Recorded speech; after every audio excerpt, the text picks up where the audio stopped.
I would like now to invite Professor MarkoDebeljak to give his presentation and share his screen. Marko is a scientific associate at the Department of Knowledge Technologies at Josef Stefan Institute. And he is also an associate professor of ecology at the University of Ljubljana. His main research interest is the use of advanced techniques of data mining and decision modeling in agronomy, ecology, and environmental sciences. He has also been involved in many research projects investigating the effects of different agriculture or forest management practices on arable and forest ecosystems and the environment. And he's now going to present some of his work within the TomRes project. Marko, the floor is yours. So thank you very much, Hannah, for a kind introduction. I hope you see my slide and you hear me. We can see it, yes, and we can hear you. Communication is fine. Great. So here is the title of my talk, which is actually about the digitalization and artificial intelligence, how it is used for managing environmental stress of tomato production. So it's a quite specific title, which actually raises the challenges how these modern technologies could be used and applied to manage problems which we have with the production of tomato. So this work was done with some of my colleagues, which are listed here as well, and many other project partners from the TomRes project.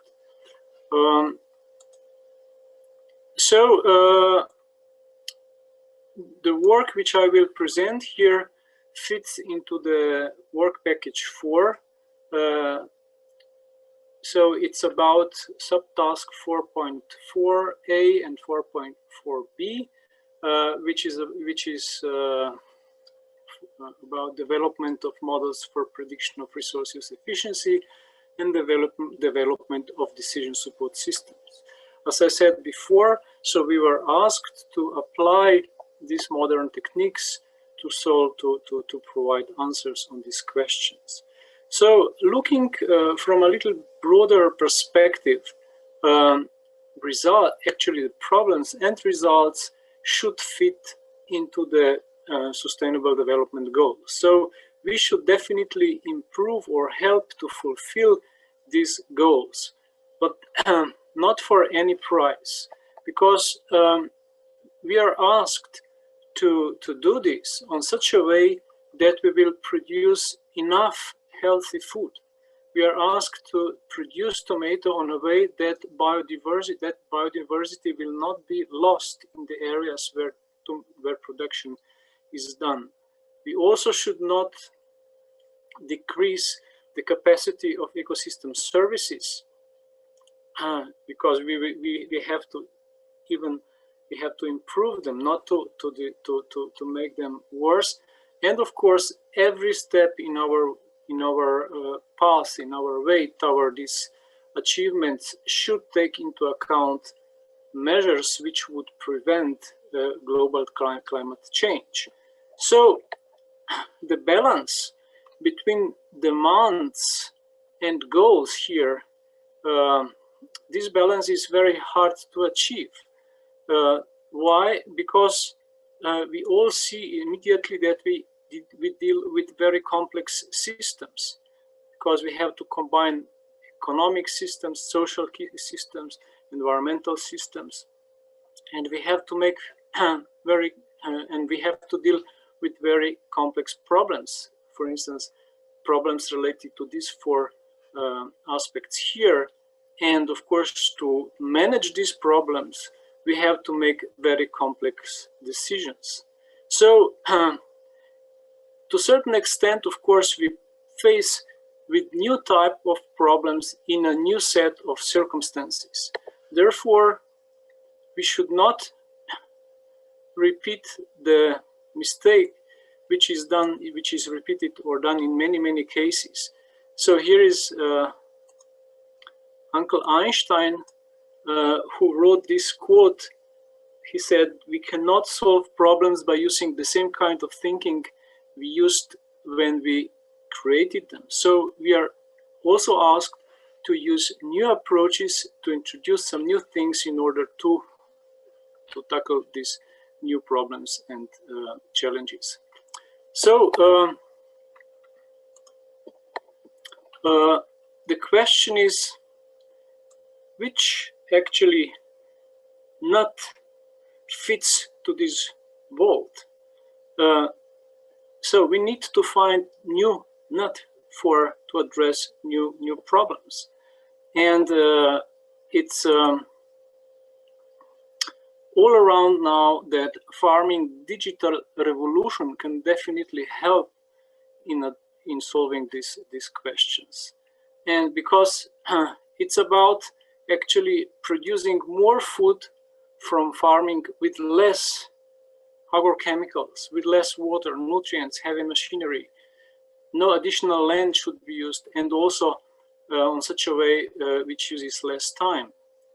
And when we look at this digital revolution idea, which is already implementing, which is coming into the stage very fast, we see that it's based mostly on three tools: on sensor technologies, which are actually devices to collect information; on communication technologies, which help us to collect these informations and data in one place; and artificial intelligence and machine learning, which actually is able to manage all this information which are collected on such a way. So artificial intelligence is, by its definition, probably the most suitable approach for that kind of problems, because it was designed to cope with complex questions about complex systems, in order to understand systems, to predict the system, and to support decisions for management. So here we see that actually use of artificial intelligence is very appropriate methodology for addressing problems that we have to solve in the TomRes project. So to repeat again, our goal in the TomRes project was use of knowledge obtained from data by data mining and expert knowledge to develop DSS for the assessment of tomato production system according resource use efficiency, environment, and socioeconomic aspects. So that's actually the background which I gave you in order that you understand why we so much expose here artificial intelligence. So decision support system is our goal. So, but just to repeat, to know what we are talking about. So what is decision? Decision is nothing else than just a choice of one among a number of alternatives. And a process when we make this choice is actually decision making. So decision making is a process, and this process consists of precise steps from definition of the problem, from collecting and verifying information in order to understand the problem better, from identifying alternative solutions. Then, of course, we have to choose the most suitable alternative or option. And at the end of the day, we have to evaluate whether our decision was right or not. And you would agree with me that, of course, making complex decisions about growing tomato on such a way that all three sustainability pillars are respected is a very complex task. Therefore, we try to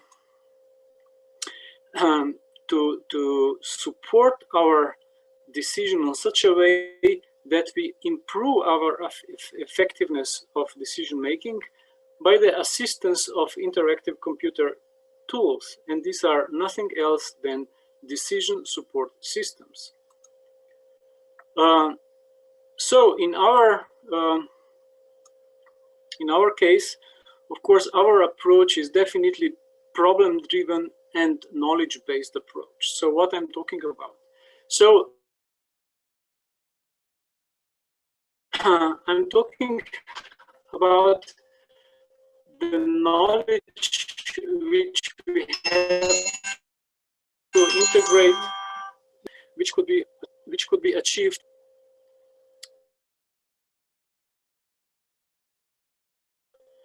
by data mining experts, by structuring and collecting their knowledge in a knowledge taxonomies and structures. So a couple of words about data mining. Data mining is actually a methodology, or let's say it's the science itself, which is developed to use as much as possible data to construct models by algorithms. And these models are later used for predictions and also for understanding and interpretation of the problem at hand.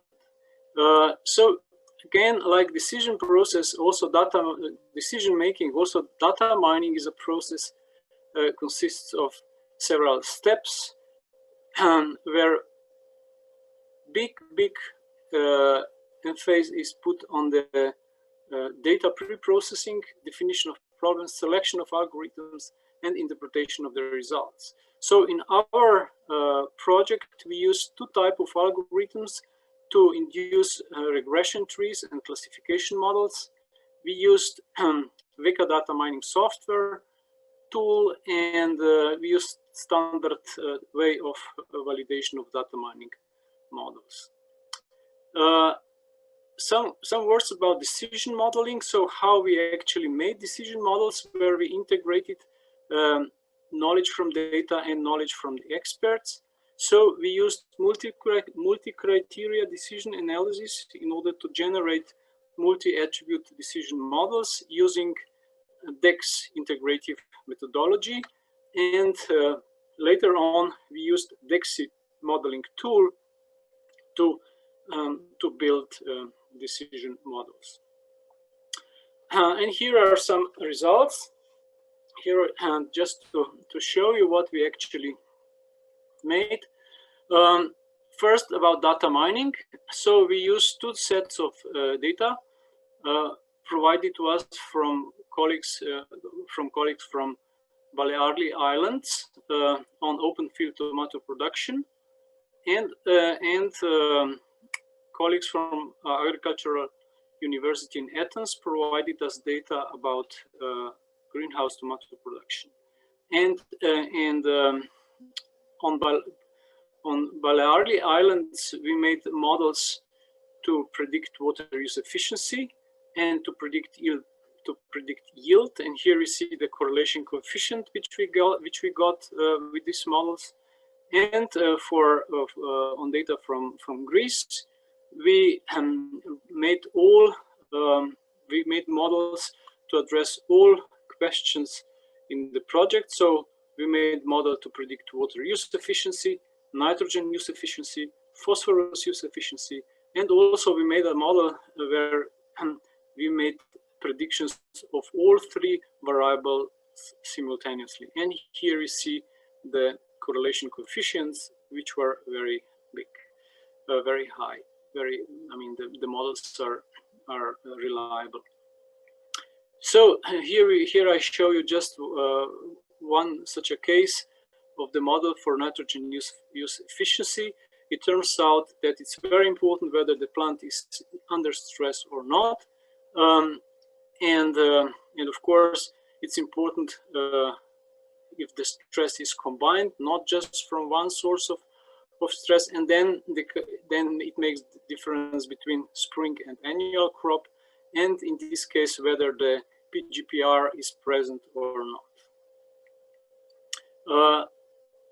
For water use efficiency, the crop is the most important one, and there is a difference between spring crop and autumn crop, and again whether the plant were under no stress or with combined stress. And then on the lowest level, it doesn't matter what kind of rootstock was in autumn crop or whether PGPR was used or not. And when we look on the model where we predicted all three aspects of resource use efficiency at once, we see again that stress, of course, is very much is the dominant. So the first question is whether the plant was under stress or not, and then it makes a big difference whether the crop is spring or autumn crop. So the results were also confirmed and interpreted by colleagues from University of Athens. So here, I mean, at the end of the day, these models, as you see, are very simple, easy to understand, but quite a lot of artificial intelligence is used behind this, and then the final result is really helpful, and you can use them to make interpretation and also to make predictions about different type of efficiencies. Once the data mining models were constructed, then we started to use decision models. So here you see that we used we built actually decision models for resource use efficiency, socioeconomic aspect, and environmental aspect. And for resource use efficiency, we also used knowledge which we obtained from artificial intelligence. Here are some technical properties of the models, just to show you that models are more or less the same complexity. And here we see, as an example, the model for resource use efficiency for greenhouse. So the model has two big modules. The first one is describing the physiology. The second part is describing the crop environmental control. And here we see what are the differences between two data sets which we used for validation from Greece and from Germany. We see that in Greece case, the general resource use efficiency in the glasshouse was medium, while in Germany was high. So what was the difference? Here we see that yield maintenance is very low in Greece, while in Germany is very high, and that is probably the reason why we have different outputs at the top level. So why this is medium and why this is high, while rootstock is the same everywhere, and also resource use efficiency, yield control is also medium in both cases. So in such a way, you can very easily recognize what are the main important attributes which drive actually the resource use efficiency in the greenhouse. Here we have an example about socioeconomic impact, again for Greece and for Germany. The model consists from two parts. The first part is about production costs, and the second one revenues. And what do we see? We see that revenues are very low in Greece, while medium in Germany, while other attributes are the same. And actually this makes the big difference between these two cases, because socioeconomic performance of Greek case, for German cases, medium, while in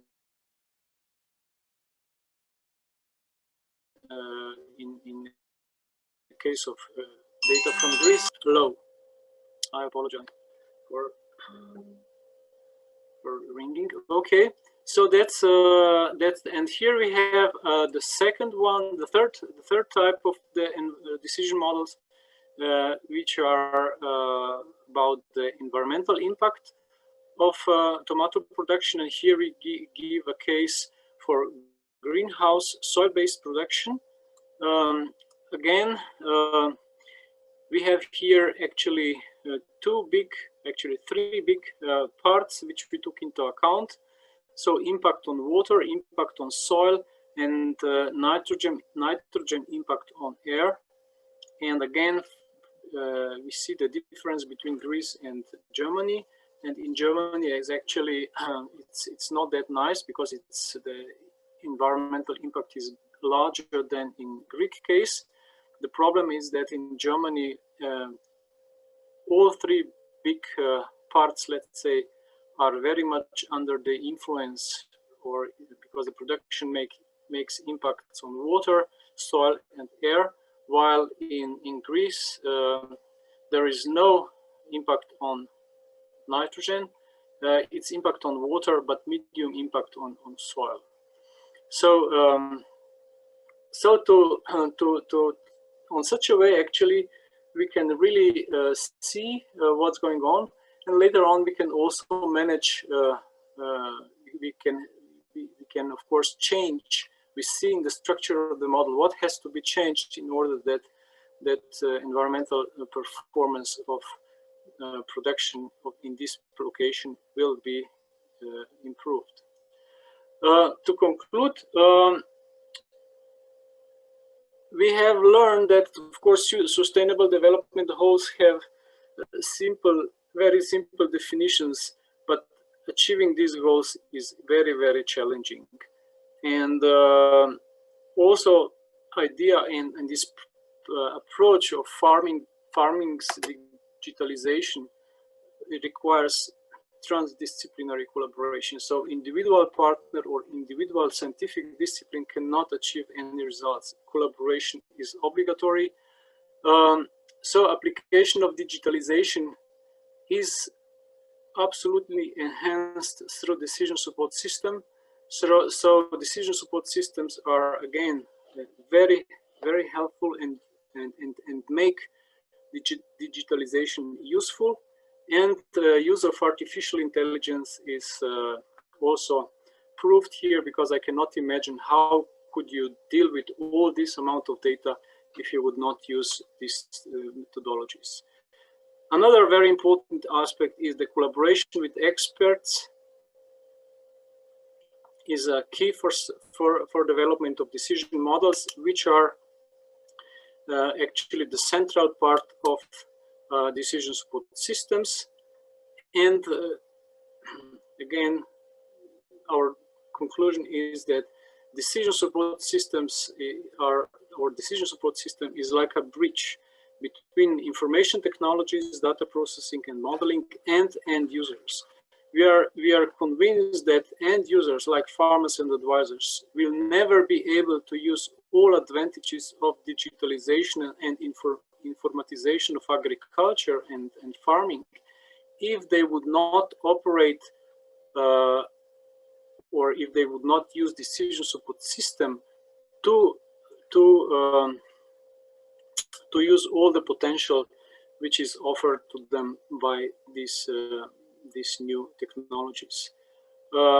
So resource use efficiency, all three aspects of tomato production: resource use efficiency, environmental impact, and socioeconomic aspect of tomato production, absolutely provide information on meeting sustainable development criteria. So I state on rather general description of our contribution to the TomRes project, but I try to show you that really this digitalization and farming, let's say, digitalization revolution, which is all around, is helpful, useful, and will definitely help us to achieve all these goals that will keep our systems in balance and which will provide and guarantee sustainable development of the entire society. So thank you very much from my side.